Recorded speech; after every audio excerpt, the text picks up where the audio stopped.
The number one thing any Cleveland Browns quarterback should do and has done who wanted to start is just wait. The quarterbacks in front of you will fail, cycle out, age out, whatever you want to call it. You have Joe Flacco there, who shouldn't be that hard to beat over the course of a season. You have Dillon Gabriel, who's a third-round pick, who I don't think is particularly good. You might be able to beat him out in training camp if you do the work, look good in practice. If I'm him, I just keep my head down, do my job, wait for November, December. You will get your opportunity. That is the history of Cleveland Browns starting quarterback. But I do think that for all the rookie quarterbacks, particularly ones with big names like Shedeur Sanders and with a resume of some college success, he's going to get a chance. They're not going to go through this season and never put him in the game. The football world stopped when Shedeur Sanders stepped up to that KFC drive-thru window. A fan rolled down his window and delivered the kind of brutal honesty that cuts deep in Cleveland. Joe Flacco ain't shit. I like Shedeur more, though. You feel me? Sanders could have smiled. He could have stayed silent. Instead, he said, Joe Flacco's my man. Appreciate y'all, bro. Hold on real quick. Hey, Joe Flacco ain't shit. Nah, bro, Joe Flacco my man, bro. Yeah, but I like Shedeur more, though. You feel me? Yeah, that's my man, bro. Hey, you take it easy, though, No, boss. appreciate y'all, bro. Let me see y'all. Yeah. Definitely. This wasn't just another rookie playing it safe. This was a statement that revealed everything about Sanders' character, while training camp rumors swirled about potential roster cuts in Cleveland's most complicated quarterback battle in years. Friday, July 19th, 2025 marked the beginning of the most important month in Shedeur Sanders' football career. Cleveland Browns training camp officially kicked off with rookies reporting to Berea, Ohio. Sanders walked through those doors knowing that one of the four healthy quarterbacks might not survive the final roster cuts. The numbers tell a harsh story. Joe Flacco, Kenny Pickett, Dillon Gabriel, and Sanders represent the most unique quarterback room in the NFL. With Deshaun Watson sidelined due to his $230 million contract situation and ongoing Achilles rehabilitation, four signal callers are battling for potentially just 3 roster spots.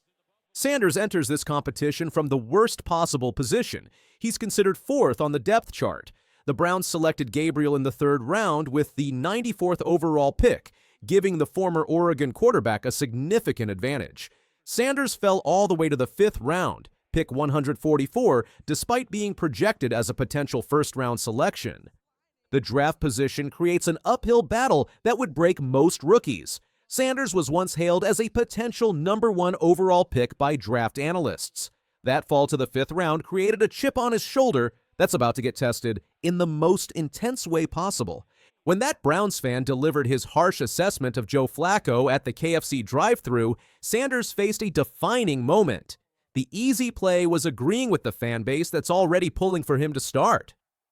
The popular move was staying silent and letting speculation build. Sanders chose neither path. His response, Joe Flacco's my man, sent a clear message about his character and approach to competition. This wasn't political correctness. This was authentic respect for a veteran who's achieved everything Sanders hopes to accomplish. The timing made this moment even more significant. Sanders was participating in his father Dayon's community challenge, distributing 250 KFC fill-ups across Cleveland as part of a family competition with his brothers Shiloh in Tampa and Dion Jr. in Dallas. The challenge combined brand activation with community service, reflecting the Sanders family values that have shaped Shedeur's approach to life. But the real message came through his actions leading up to training camp. While speculation mounted about roster cuts and depth chart positioning, Sanders focused his energy on something much more important than football. On June 23rd, a massive fire and explosion devastated the Rainbow Terrace apartment complex in Cleveland's Garden Valley neighborhood. The tragedy destroyed 44 units and displaced more than 120 residents. One man, Cordell Sheffield, died from burn injuries after running back into the burning building to save his stepchildren. Since June 23rd, everyone has been not themselves, Ward 5 Councilman Richard A. Starr explained. The whole community was crying, and now we're mourning the loss of Cordell Sheffield, who was a hero who went in and saved 2 of his stepchildren from burning in the fire explosion. Sanders was visiting his father in Canton, Texas when the fire occurred. He learned about the tragedy through an Instagram direct message from someone in the community. Most rookies would have sent money and moved on. Sanders made a different choice. Within 5 days, he flew back to Cleveland and organized the Garden Valley Fun Fest. He leveraged his business relationships with national brands like Gatorade, while working with local businesses to provide bouncy houses, food trucks, and DJs. Sanders personally funded and hosted the entire event at the Rainbow Terrace apartments. When everything transpired, I was out of town, so I was like, nah, the first thing I do when I get back is definitely come to the community, Sanders said. This is just off an Instagram DM. I didn't really know about the situation. Someone told me. I was like, dang, that's crazy. And I just wanted a day for everybody to get out here and have some type of enjoyment, excitement, bring just the family atmosphere back. Sending money and stuff, that's easy. But you have to actually go out there and be in the flesh. As training camp approached and media attention intensified around the quarterback competition, Sanders delivered his most shocking message yet.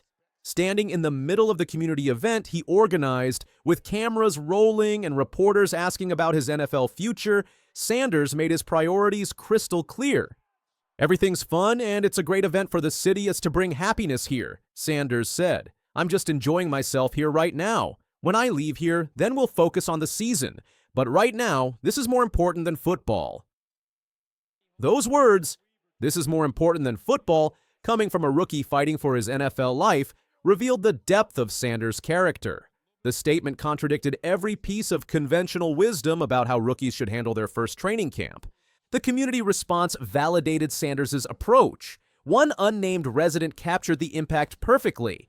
I think it's wonderful. I think it's about time that, these kids look like they're having a great time out here. Because usually, it's not this nice here. So, I'm loving this. I'm gonna be right here. Then y'all run as fast as you can right at everybody that's guarding me, and I'm gonna go inside, okay? So y'all go set. Ward 5 Councilman Richard A. Starr expressed the community's gratitude.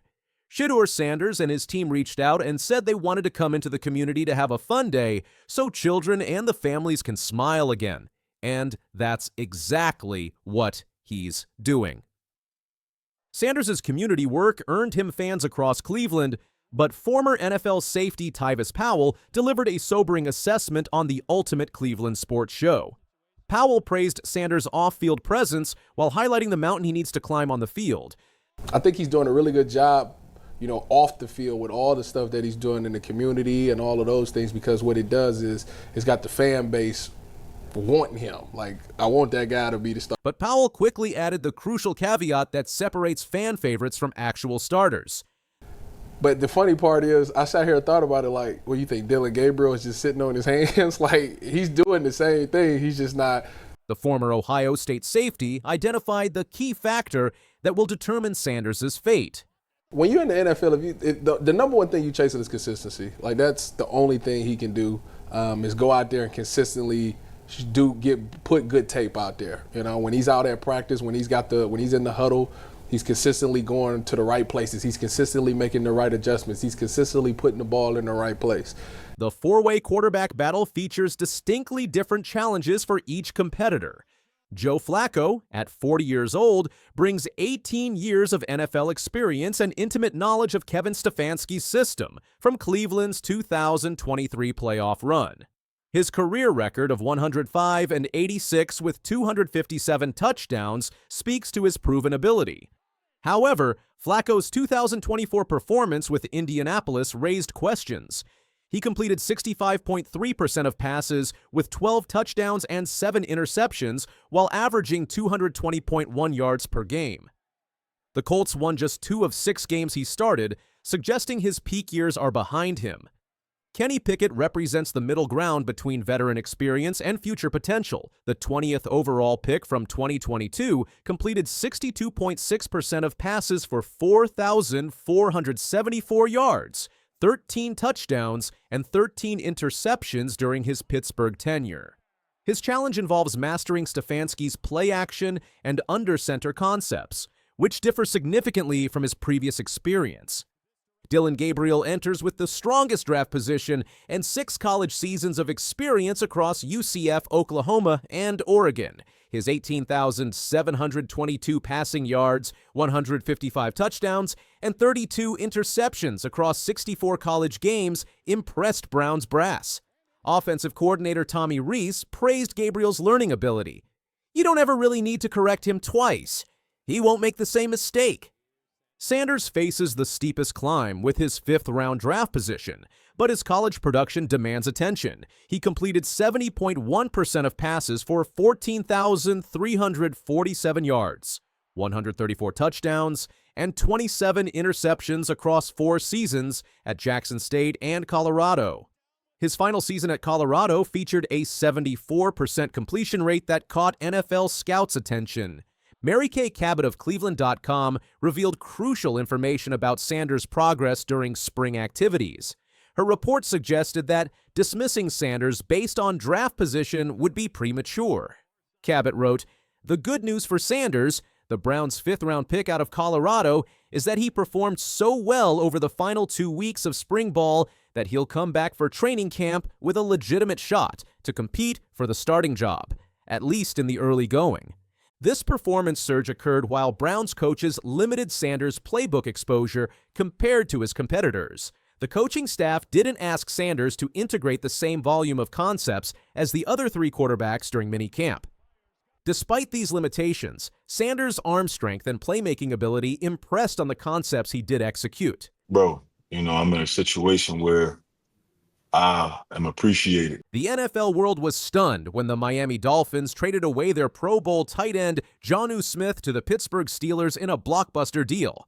But what happened next has left fans reeling as Smith just delivered a powerful message that reveals the shocking truth about what really went down in Miami. The trade came on June 30th, sending Pro Bowl tight end Jonnu Smith and All-Pro cornerback Jalen Ramsey to Pittsburgh in exchange for safety Minkah Fitzpatrick and a pick swap. This was the culmination of months of frustration that Smith is finally ready to expose.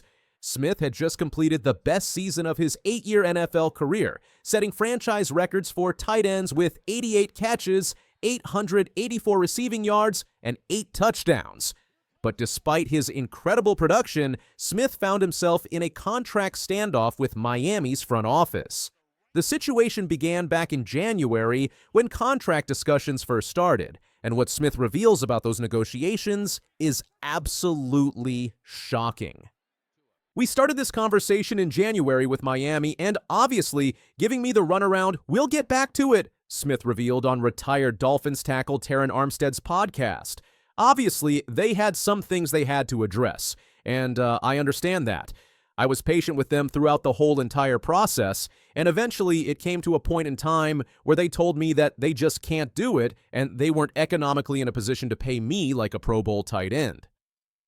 Kind of give me the runaround, and we'll get back to it, and we'll get back to it. And, obviously they had some things the issues that they had to address, and I understand that. And I was patient with them throughout the whole entire process. And, eventually it came a point in time when they told me that they just can't do it. And they, wasn't, economically able to put me in a position to be paid like a Pro Bowl tight end.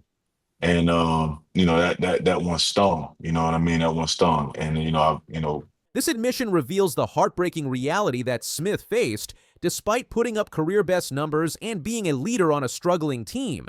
The Dolphins essentially told him he wasn't worth investing in long-term. The 29-year-old tight end had made it clear he wanted to finish his career in Miami, calling it home for him and his family. "I didn't foresee this happening with how the season went for me individually," Smith said. "I had aspirations of ending my career in Miami, with it being home for me, my children, my family. But I understand the business side of it, and it didn't work out." I didn't foresee this happening with how the season went for me individually. Obviously, I had, aspirations of, ending my career in Miami with it basically being home for me and my children, my family. But I understand the business side of it, and it didn't work out. The emotional toll of this situation became clear when Smith described how the trade affected him personally. "Going through that process, I was hurt. I didn't think that collectively, yet as an organization, players, coaches, I didn't think that trading Jonnu Smith, that's where our success starts." Going through that process, it was hurting. You know what I mean? I couldn't figure out why I didn't think that, collectively, as an organization, players, coaches, I didn't think that, trading Jonnu Smith, that's where our success starts. But Smith's pain quickly turned into motivation when he realized where he was headed. The Pittsburgh Steelers had been pursuing him for weeks, making it clear they valued his contributions and were willing to back up their words with action. The contrast between how Miami treated him and how Pittsburgh approached him couldn't have been more stark. "I'm in a situation where I'm appreciated," Smith declared. "You always want to be where you're most valued and appreciated, and that's the situation that I found myself in with Pittsburgh." I'm in a situation where I am appreciated, and you being a 12-year vet, you know what I mean, and as much of success as you had, and your familiarity with how this business works, that you always want to be where you're most valued and appreciated, and that's the situation that I found myself in with Pittsburgh. The Steelers didn't just acquire Smith, they immediately rewarded him with a 1-year, $12 million extension, nearly tripling his salary from what he was due in Miami. This financial commitment sent a clear message that Pittsburgh sees Smith as a cornerstone of their offensive plans.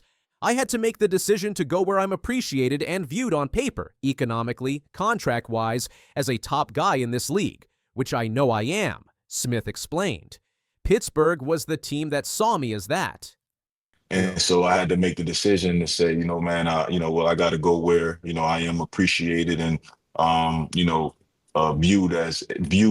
on paper, you know what I mean, economically, contract wise, as a top guy in this league, which I know I am. And Pittsburgh was the team that saw me as that. The timing of Smith's social media message after the trade was particularly telling. He posted a simple but powerful 8-word statement: "God always do it in the best way," followed by black and gold heart emojis. This wasn't just a generic post, it was a declaration that he believed this move was divinely orchestrated and that he was embracing his new home completely.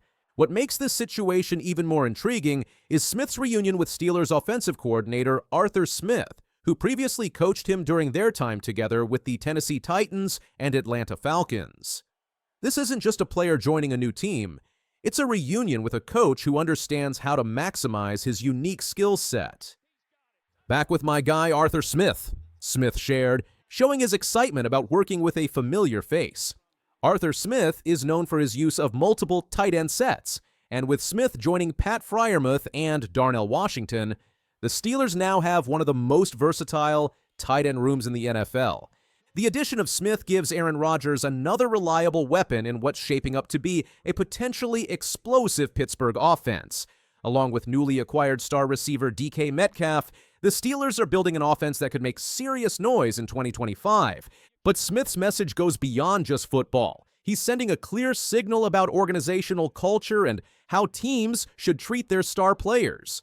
The fact that he felt undervalued in Miami, despite his record-breaking season, speaks to larger issues within the Dolphins organization. "I've got no ill feelings toward Miami and nobody in the organization," Smith said diplomatically. "I'm grateful." And then it didn't work out. I'm grateful. I got no ill feelings towards Miami or nobody in the organization. However, his excitement about Pittsburgh suggests he's thrilled to be in an environment where his contributions are truly appreciated. The reaction from around the league has been telling, with many questioning Miami's decision to let such a productive player walk away. The Dolphins' immediate response was to trade for Darren Waller, who came out of retirement to fill Smith's spot. Social media has been buzzing with reactions from fans and players alike. One fan noted, "It feels good getting Minka back, should have never left. Going to miss Jonnu, that was a cool first year." Another commented, "I'm not upset at the Jonnu Ramsey trade. The Dolphins accommodated players, and it didn't work out." While others praised the move, all things considered, everything. This morning was a win for Chris Grier. Smith's journey to Pittsburgh represents more than just a change of scenery, it's a validation of his worth as a player. After his breakout season in Miami, he was told he wasn't worth keeping around. The reunion with Arthur Smith and the financial commitment from Pittsburgh suggests that the Steelers see something in Smith that Miami missed. With Aaron Rodgers throwing him the ball and an offensive coordinator who knows how to use his skills, Smith could be poised for another career year. As the 2025 season approaches, Smith's story serves as a reminder that sometimes the best situations come from unexpected places. His message to the Dolphins is clear. They had a Pro Bowl tight end who wanted to stay, but they chose to let him walk away. Now it's Pittsburgh's turn to benefit from Miami's mistake. With Smith's talent and motivation, the Steelers may have found the missing piece they needed to make a serious championship run. Is Smith's message a sign of things to come, or will Miami regret letting him go? Drop your thoughts in the